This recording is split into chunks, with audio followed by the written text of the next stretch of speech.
Hello, welcome to Meena's kitchen டாம்ரம் recipes. இன்னைக்கு நம்ம மீனாஸ் கிச்சன் டாம்ரம் ரெசிபீஸ்ல ஒரு ஆத்தென்டிக்கான குழம்பு எப்படி பண்ணணும் அப்படிங்கறத பார்க்க போறோம். இது வந்து திருநெல்வேலியில ரொம்ப ஃபேமஸ். இந்த குழம்பு மோர் குழம்பு தான். இது கொஞ்சம் டிஃப்ரெண்டான மோர் குழம்பு. இதை எருளி குழம்புன்னு கூட அங்க சொல்லுவா.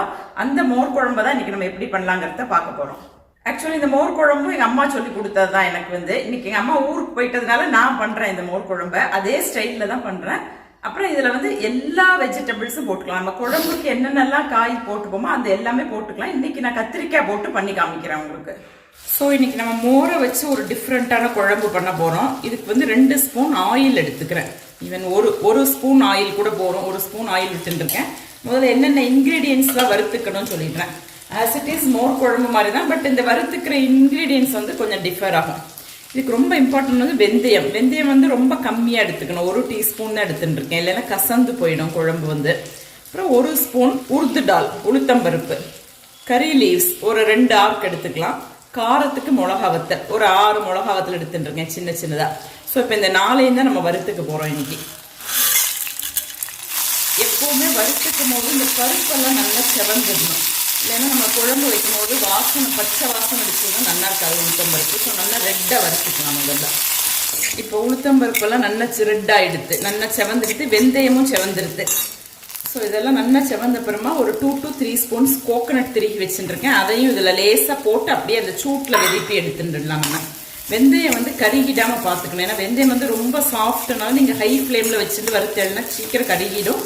இந்த குழம்புக்கு பிரதானமே வெந்தயம் தான். ஸோ வெந்தயம் வந்து கருகி போயிடுச்சுன்னா டேஸ்ட் நல்லா இருக்காது குழம்பு. ஸோ ரொம்ப சிம்மில் வச்சுட்டு நல்லா நிதானமாக வறுத்துக்கணும்.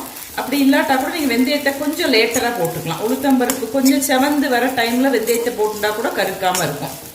ஜஸ்ட் ஒரு நிமிஷம் தேங்காயை போட்டு நான் அதை வெதிப்பின்ட்டேன். இது வந்து வறுத்துக்கல தேங்காய் ஆல்மோஸ்ட் ஒயிட்டாக தான் இருக்கும். அந்த தேங்காயில் உள்ள மாய்ஸ்சர் வந்து எடுத்துடுறோம் நம்ம. ஸோ இது என்ன பெனிஃபிட்னா நமக்கு வந்து குழம்பு வந்து சீக்கிரம் ஊசி போகாது. மோரோவர் ஒரு ரிச் அரோமா கிடைக்கும் நமக்கு குழம்புல. அதுக்காக தான் இந்த மாதிரி தேங்காய் எப்பவுமே நம்ம லேசாக வெதிப்பிக்கிறது. நம்ம வறுத்து வச்சுருக்கிற இன்கிரீடியன்ஸ் நல்லா ஆறிடட்டும். அதுக்கப்புறமா தான் நம்ம மிக்சியில் அரைக்க போகிறோம். அதுக்கு நடுவில் நம்ம குழம்புக்கு ரெடி பண்ணிடலாம். இன்னைக்கு நான் வந்து இந்த குழம்பை வந்து மோர் குழம்பை வந்து கத்திரிக்காய் போட்டு தான் பண்ண போகிறேன். ஸோ கத்திரிக்காயை குட்டி குட்டியாக கட் பண்ணி எடுத்துட்டு இருக்கேன் தானுக்கு. இதில் வந்து ஒரு 2 ஸ்பூன் ஆயில் விட்டுக்கிறேன். நல்லெண்ணெய் விட்டுக்கப்படாது, தேங்காய் எண்ணெய் விட்டுக்கலாம், இல்லைன்னா சன்ஃப்ளவர் ஆயில், கடலெண்ணெய் எது வேணாலுமே விட்டுக்கலாம். எப்போவுமே இந்த குழம்புக்கு, இந்த மோர் குழம்புக்கு வந்து நல்லெண்ணெய் நல்லா இருக்காது. ஸோ இந்த ஆயிலில் வந்து நல்லா சாஃபன் பண்ணிக்கணும் பிரிஞ்சால. இப்போ கத்திரிக்காயை வந்து நம்ம ஆயிலில் லேசாக வதக்கின்னு இருக்கோம். அதுக்குள்ளே இந்த வறுத்து வச்சுருக்கிற இன்க்ரீடியன்ஸை நான் மிக்சியில் ட்ரான்ஸ்ஃபர் பண்ணிட்டு கொஞ்சமாக ஜலம் விட்டு நைஸாக அரைச்சின்னு வந்துடுறேன். ஜஸ்ட் ஒரு நிமிஷம் இந்த கத்திரிக்காய் ஆயிலில் வதங்கின அப்புறமா நம்ம அதில் 1 டீஸ்பூன் மஞ்சள் பொடி ஆட் பண்ணிக்கலாம். அதில் கொஞ்சமாக வாட்டரும் ஆட் பண்ணிக்கிறேன். இப்போ கொஞ்சம் வெந்துக்கட்டும். இந்த கத்திரிக்காய் நல்லா குக் ஆகிடும், சாஃப்ட் ஆகிடும். அதுக்காக கொஞ்சமாக ஜஸ்ட் ஒரு 1/4 டம்ளர் வாட்டர் ஆட் பண்ணிட்டா போகிறோம். ஒரு 1 or 2 மினிட்ஸில் கத்திரிக்காய் குக் ஆகிடும் நல்லா. இப்போ நான் இதை நல்லா அரைச்சிட்டு வந்துட்டேன். நல்லாவே நைஸாக அரைச்சிக்கணும். திப்பியாக இருந்ததுன்னா குழம்பு நல்லா இருக்காது. ஸோ நல்லா நைஸாக அரைச்சின்னு வந்தாச்சு இதை. இப்போ நான் ஒரு பவுலில் வந்து மோர் எடுத்துட்டு இருக்கேன். இது ஆக்சுவலி நல்லா திக்கான மோர் தான். நம்ம தயிரை வந்து அப்படியே மிக்சியில் பீட் பண்ணி எடுத்துட்டு இருக்கேன். அப்போ தான் நமக்கு இந்த குழம்பு பண்ணுறதுக்கு நல்லா இருக்கும். ரொம்ப மோர் வாட்டரியாக இருந்ததுன்னா இந்த குழம்பு ரொம்ப நல்லாவே இருக்காது. இந்த மோர் நம்ம எடுத்து வச்சுருக்கிற மோர் கூட இப்போ நம்ம அரைச்சி வச்சுருக்கோம் இல்லையா மிக்சியில், அந்த இன்க்ரீடியன்ஸை அப்படியே ஆட் பண்ணிட்டுலாம். இன்ஃபேக்ட் நீங்கள் அடுப்பில் வைக்கிறதுக்கு முன்னாடியே எல்லாத்தையுமே மிக்ஸ் பண்ணிவிட்டு அப்படியே அடுப்பில் வச்சு ஒரு கொதி வந்து இறக்கிடலாம். நம்ம இப்போ நம்ம அரைச்சி வச்சுட்டு விழுது அப்படியே மோரில் மிக்ஸ் பண்ணிட்டோம். அதில் டேஸ்ட்டுக்கு சால்ட்டும் ஆட் பண்ணிடலாம். அது நல்லா மிக்ஸ் பண்ணிட்டு அதுக்கப்புறமா தான் நம்ம அடுப்பில் வைக்க போகிறோம். இந்த குழம்பு வந்து இப்போ ஆக்சுவலி ரெடி ஆகிடுது. இந்த கத்திரிக்காய் இப்போ நல்லா குக் ஆகிருக்கும் ஒரு 2 to 3 மினிட்ஸ்க்குள்ளே. அது கூட மிக்ஸ் பண்ணி வச்சுருக்கோம் இல்லையா அந்த மோர், அதை அப்படியே மிக்ஸ் பண்ணிட்டுறோம். இதில் ஏற்கனவே நம்ம மஞ்சள் பொடியெல்லாம் போட்டுட்டோம். ஸோ எதுவுமே நம்ம போட்டுக்க வேண்டாம். இந்த மோர் குழம்பு வந்து சப்போஸ் மோர் ரொம்ப ஃப்ரெஷ் மோர் புளிப்பே இல்லைன்னா நம்ம கொஞ்சம் புளி விட்டு கூட பண்ணிக்கலாம். மோர் புளி 2ஐயும் மிக்ஸ் பண்ணிக்கலாம். அதுவும் டேஸ்ட் ரொம்ப ஆசமாக இருக்கும்.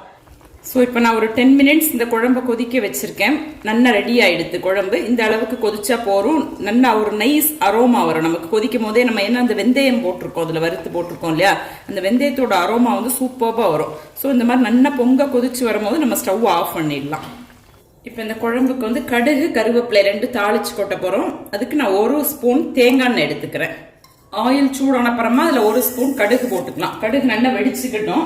ஸோ கடுகு வெடிச்ச அப்புறமா இதில் 1 ஆர்க் கருவேப்பிலை அது அப்படியே இந்த குழம்புல ட்ரான்ஸ்ஃபர் பண்ணிட்டேன். கடுகு கருவேப்பிலை ரெண்டையுமே இதை அப்படியே ஒரு பவுலில் நான் ட்ரான்ஸ்ஃபர் பண்ணிட்டேன். சூப்பராக இருக்கும் இந்த குழம்பு. இந்த டேஸ்டியான மோர் குழம்பு எல்லாருமே ட்ரை பண்ணி பார்த்து எப்படி இருக்குன்னு எனக்கு ஃபீட்பேக் கொடுங்க. தேங்க்யூ.